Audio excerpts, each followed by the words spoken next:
The Flying Fortress is a new troop here in the clan capital. This is maxed level, and you unlock the Flying Fortress in the Balloon Lagoon district. Here on the developer build, we have the Flying Fortress at level 5. It has a special ability giving skeleton gliders and skeletons. It's a beast. Let's actually attack the Balloon Lagoon district where you unlock it. My favorite strategy is 2 Flying Fortresses, 2 rocket balloons, and 2 minions. Always nice to take a rage spell, and I'm going to use a lightning spell due to single target infernos, and a heal is always beneficial. First things first, we have to deploy the Flying Fortress across to this side. Let's begin with just one of them, since there are some splash defenses in this area. And whilst it gets to work, that gives you time to subscribe. We only have a small percentage of our viewers actually subscribe to the channel, so if you do enjoy my content, I would recommend doing so. Thank you for the support. Once the splash damage defenses are down, we could start to send in the rocket balloons, but I think I'll wait until the Flying Fortress gets to this next area, and obviously, being a big beefy troop, the single target infernos are what you need to be aware of. That's why we brought the lightning spell.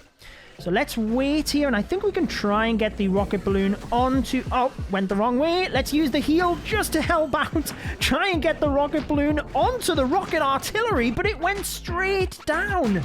Oh my word. I can't believe how quick the rocket artillery took out my rocket balloons. Now let's see which single target inferno this Flying Fortress goes to, and I'll try and deploy the other one to the other single target inferno. So let's go to that one. Let's hold off on that lightning spell. Let's use it. I think we can use the rage here as well. Try and... Oh, we missed both of the Flying Fortresses. What an epic fail. But let's get the rocket balloons in. Single target inferno is down. We can try and actually get the minions. We can get that air defense. It's going to be very helpful. Come on. Come on, minions. You can do it. Oh my goodness, they're going down quick. Yes! Woo! Early game as well in the clan capital. I really like the minions because often you can take out the air defenses even in one attack and make sure that the minions can just take out the cannons no problem in the next. Now, as the Flying Fortress moves into the center, I do want to shift my focus in the next attack to showing you a completely different strategy with the Flying Fortress. Be good if we could take this air defense down, though. It's looking promising, although the bomb tower is going to wipe out the skeletons. Oh, it's down! Let's go! So the Flying Fortress survived, even though it has a tiny little bit of health. Could we even get the district hall? Are we being too greedy there? Look at that one little minion. That's going to be great to open up the pathing, though. Oh, we've actually got a wall, so that's not going to be the case. Mass skeletons onto the district hall. Come on, my friends. You can do it. Oh, they're actually doing a good job. I was being sarcastic, but they are actually doing a good job. Are they going to get it? No way. 10 seconds. Let's go, Larry. Oh, let's go. They got it. Skeletons OP. And they're down. Actually, I think they went down before the rocket launcher hit them, so at least they didn't get obliterated. Notice the bottom area of the base has the rapid rockets. I think I'm going to use a kill squad to push into that area. So it's often good to use the giants, maybe a couple of the battle rams to break open the walls, and some of the raid carts. Then we can use the Flying Fortress. It's always quite nice to try and send the spells to the next attack. So there we go with the giants. Let's use the rage here. The battle ram. Oh, we see that. Oh my goodness.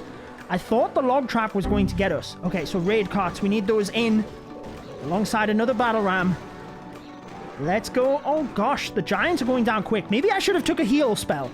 Maybe the healing spell would have been better. Okay, we're not looking too bad though. Raid carts are doing a good job here pushing through. Super giants are going down fast. I think we're going to use the frost spell right there. If we can get that rapid rockets, it will be extremely helpful for us, because what it means by using a kill squad such as this, by the way, you might want to take a heal spell like I said, but you can use the ground-based troops, the super giants, the raid carts, to push in and take down heavy areas of air defense. Just wanted to quickly jump in as well. It doesn't have to be the super giants and raid carts. You can use super pecker if the area is compact. You might decide to use the barch, barbarians and sneaky archers to be a little bit more strategical and just pick off specific defenses in order to then set up for the flying fortress afterwards. You might also decide to use code JUDO before purchases. Really though, it is very much appreciated. Come on, let's get the air defense as well.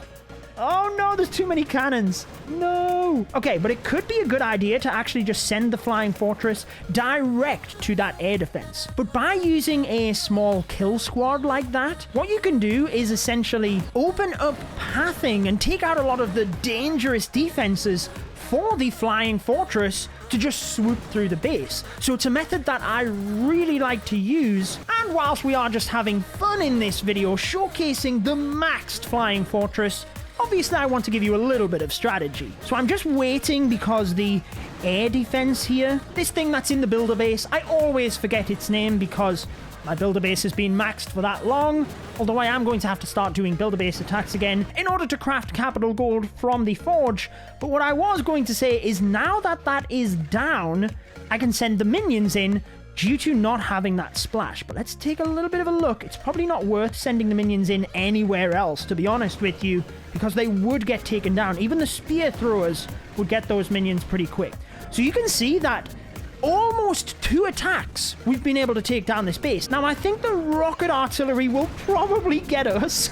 As you can see, it does a lot of damage, slamming down into the flying fortress. It would have been great if we'd have got that crusher. But we've set up the base tremendously, and honestly, we could use whatever we wanted for this final part of the base. But we do have one skeleton who decides to risk it all for that crusher. I did show you taking 2 flying fortresses in the first attack, and whilst I would probably recommend that in this scenario, since we're not flying into single target infernos, it can be good to just take one of the flying fortresses, because then you've got so much more room for other troops. And often a couple of the archers are good to take as well. So we can use the flying fortress up top, start to take down these buildings that are going to do a lot of work onto the ground-based troops. And if you only take one flying fortress, you still have that big tank-style troop, but then you can sneak other troops in. It's a little bit tricky to send the archers in here because we have a lot of ground defenses, but if the rocket artilleries were exposed, we could sneak the archers, so long as there's not a giant bomb, onto the rocket artilleries. Although one tip I have mentioned previously, you do get bonus capital gold in a raid weekend if you are able to save onto troops or even just have them survive. So it can be good to take big troops such as the flying fortress because it's more likely to survive, even if it has a tiny bit of health. But that's a couple of strategies for you using the max level flying fortress. If you do want strategies using the mountain golem, I've got that video on your screen. You guys enjoy the rest of your day.